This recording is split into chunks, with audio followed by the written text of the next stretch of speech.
this from Cristiano Ronaldo.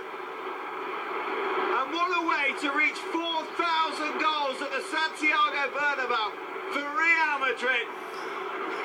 It's a hat-trick for Ronaldo. It's 3 points for Real Madrid.